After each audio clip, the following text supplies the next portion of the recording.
Yani, we keep stopping, and the reason why we're stopping is so that you can digest what the guy has been saying. Anyway, Moots, now you're at decision making point. Where we were last at, it was like, okay, do I go architect direction with music, with photography a bit on the side, or do I go all into photography? Yeah. So what happened is, by the way, I already know the answer, but I'm feeling my heart is racing. We all know. No, but it wasn't as direct as. So this is what I did after speaking. My wife, she was like, do whatever it is that you feel. Me, I'm with you. So I said, sawa. So went back to speak to my boss. Told her, is it possible for me to work half time for half the pay? To kind of feel my toes in the water. She said yes. So I did at least 3 months of half the pay, half the time. We just agreed on a 2 week. So the thing is not to work at half time, morning at mpaka lunch, then I go home. So I'm working 2 weeks. The next 2 weeks, I'm doing my own things. Another 2 weeks. So she just said, okay, I'll be telling you when to come so that you come here when we have the work that needs you, instead of being here for 2 weeks and then there's not much to do. I said, sawa. So that's what we did. And I think that lasted 3 months. And those 3 months, I realized the office is not for me. Because the 2 weeks that I was out of the office highlighted how bad the 2 weeks in the office were. I get. And understand that I'm someone who loved my job. Oh, yes. I wasn't quitting because I hated it or hated my boss. Like I quit because I knew it was time for the next thing. You found something that you loved more. Yeah. So, but my job was fantastic. My work environment was amazing. My boss was fantastic. Like everything about it, I loved my job. I loved the things I designed. And most of them got built. Because around that time, I personally designed most of the orange offices. Orange shops. At that time, because we had the contract to design all orange shops. So all of them from T-Mall, Sijui where, I was part of. So by the time I design, we build, I go look at it. And then, now interestingly, my boss was also like, your photography, I asked her, there's an apartment we've designed, some furnished ones. Could you ask them? I just go, I take pictures, just to practice my architectural photography. She said, okay. She had another photographer who was a white photographer. So I went, I shot that. I knew I was shooting them just for myself, not really for her. I shoot. She says, can I see some of the images? So when I edit them, I show her. And she's like, oh my goodness. She loved them so much. She's like, okay, can I just be using, you could be shooting all our projects. And I said, okay, why not? But then, now because, now the thing is, so here's the thing. You were taking his money. I was like, I'm happy to do this, honestly, no shade. But so I said, I'm definitely willing to shoot that. Then now the thing was, we were trying to find days to shoot. So she'd say, okay, I need to shoot this project, this project, this project. Which weekends are you free? But remember, my life doesn't have free time at all. So we'd never find a weekend. Then she just told me, okay, why don't we do this? Let's negotiate. Tell me how much you'll charge me to shoot a project, so that now I stop competing for your free time. Oh, I get.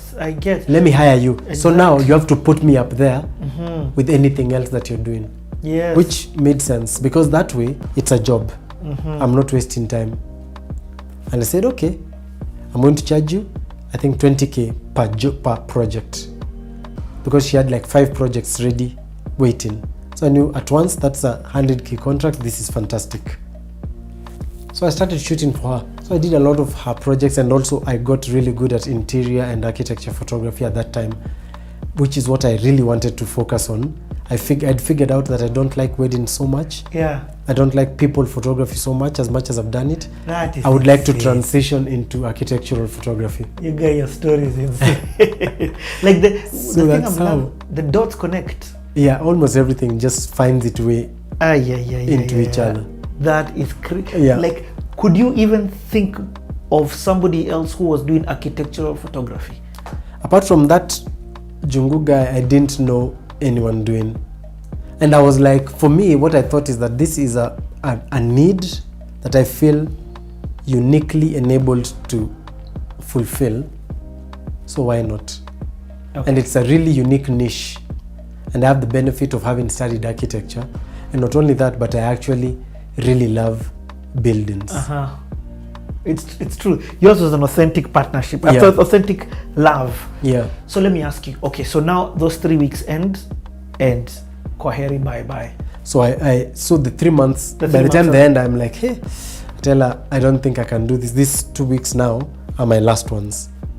And by that time, she's also accustomed, because she told me when she hired me, don't just up and go.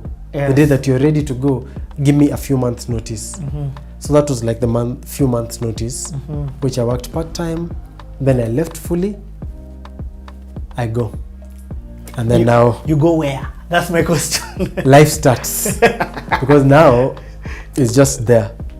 Your hands have to provide for. Yeah. And at that time I remember after Have you bought a new camera? Still same camera? No, still same camera.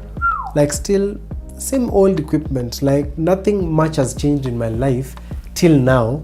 Like I basically just use cameras that are old. I'm never using the newest equipment because I'm never in a hurry to need the next thing or the new thing, because I'm always like, this is working, what's the problem?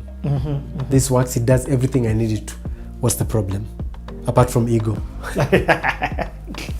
I'd like to be rich enough to just buy things for the sake, but somehow I don't know that I will. But anyway, so after I quit, I'm still busy. That 1 year, that first year was not bad. It wasn't too bad. I did well. I was able to break even just as much as I earned in the office. I made outside. Yeah. So our lifestyle never changed. Nothing changed. We were comfortable. And then just went on. Just things getting better and better. From there, I think the whole photography life from there is just now, is just work and balancing that work, home life, what is mine and what is client's work. So yeah. I like what you're saying. You see, for you, there's a lot of stuff that you did. In fact, the Mutua Matheka that I know, a lot of it is, I'm like, my own personal yeah, work. he was It's never always client doing work. it. Was one touch live. You're going. You're the first guy who started taking. In fact, let's talk about you taking people on top of KICC. Yeah. And this love for, you sort of painted a picture where architectural photography love came from. Yeah. But now I want the KICC and paint in Nairobi. Yeah, that happened. So the KICC happened in 2010, early in the photography, where a friend of mine told me that KICC is something I didn't know, that anyone could just go up KICC. But so I shot my video on top of KICC. You don't remember? Yeah, I thought you'd hired it. I didn't think anyone like you could just go. Actually, no, you pay 200. No. To be honest, we hired it. Yeah. So that, like, the hiring made sense, but I never thought that anyone could just go at, you pay, at that time I think it was 150. You just pay 150, you go up. So when that was like a revelation. So I went up, and honestly, for me, again, everything changed with that view, because that was another time where I saw the beauty of Nairobi for the first time in my life, and wondered why there were not more people talking about it or even taking pictures of that view. Going back home, and this is a story I tell a lot, because I went home, Googled that, I never saw any of that view. Nothing. When you Google Nairobi that time, it was a lot of Kibera, the rooftops. In fact, most of it was that. There was the flying toilets, there was the Dandora dump site. Those were the main things. And so again, I said, okay, if no one is shooting this, I'm going to do it and put it online. And so I did. And boom, it became a thing. And slowly I became known as the guy of the Nairobi rooftops. And those photos, okay, we'll come to the jacking of photos a bit. Well, we have just started the photography. Don't be in a hurry to go to sleep. You're not going to call me here at night. So, it's definitely at night, man. I'm not a night guy. Actually, I'm such a night guy. Anyway, so I see these photos of Mutua Matheka taking photos at night. Actually, do you know how I saw those things? Brings me to my next question. Monday something. I downloaded one of those Nairobi things as a screen. Oh, Wallpaper Monday. Wallpaper Monday. Yes. That's when I downloaded it as a screensaver on my comp. And I was like, this thing looks so nice. Yeah. And you know, Macs were allowing you to do that then, and you're like, whoa. Yeah. Wallpaper Monday is you another still do thing. It till now? Till now, yeah. I'm What? on Wallpaper Monday like 300 and... Dude, that has to be the 80 most something. consistent thing you've ever done. And honestly, the biggest reason I still do it, I wanted to stop at 300. And some people told me, you should not stop. You should find a way to not stop. Because I was tired and bored. But then, when they said the importance of what that is, I said, okay, I need to remember also why it was important to me. And for me, Wallpaper Monday started again from just, you remember what I said about looking for Pictures. black people in stock photos and Yeah. not finding them? Same thing, wanting to put screensavers on my comp and not finding anything apart from Kina New York, like nothing from Kenya. I was like, there's nothing from Kenya. I'll start giving people my images as wallpaper. So that at least, because I thought people in Kenya ought to have pictures of Kenya on their websites. Actually, people even across the world ought to have pictures. Yeah, but at the very least, People of Kenya. in Kenya, we shouldn't have, the only options of screensavers shouldn't be foreign cities. Should be ours. So I said, I'm going to start this and see how far it can go. So I started doing that slowly. And now it's been almost 400 weeks of giving that. So it's definitely more than, I don't even know how many years that is. Maybe 6 or 7. Yeah, because it's 52, what? Almost 8. If you said almost 400. Yeah. That's Because I'm at 380. Yeah. And now the That's thing almost that... 80 years. Yeah. Of that, what changed is I started also including pictures from other photographers from all over the continent.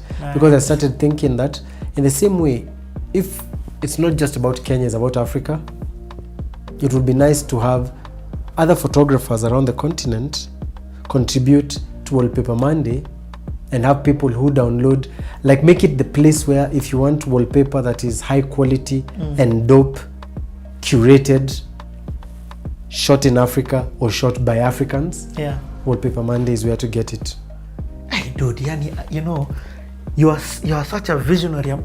You're talking and I'm just getting questions and questions and questions. So here's another one. Yeah. So me and you were fortunate enough to go to Addis Ababa. Yeah. But the thing that I realized, and we're going to do a talk with the UN, The African Union. wonderful talk with the youth. But the thing about you that stood out for me was your passion and love to connect with other photographers in the city. Yeah. So on our not even free day, but any moment you could get that we're not Just chomoka and go at the AU, you hang were out, yes. and also there was a love for you, even I felt within the photographers. Then that brought me to, hold on, and I'm like, isn't this your first time in Addis or whatever? I'm like, I was not sure. But then now you start telling me about Unscrambling Africa. Yeah.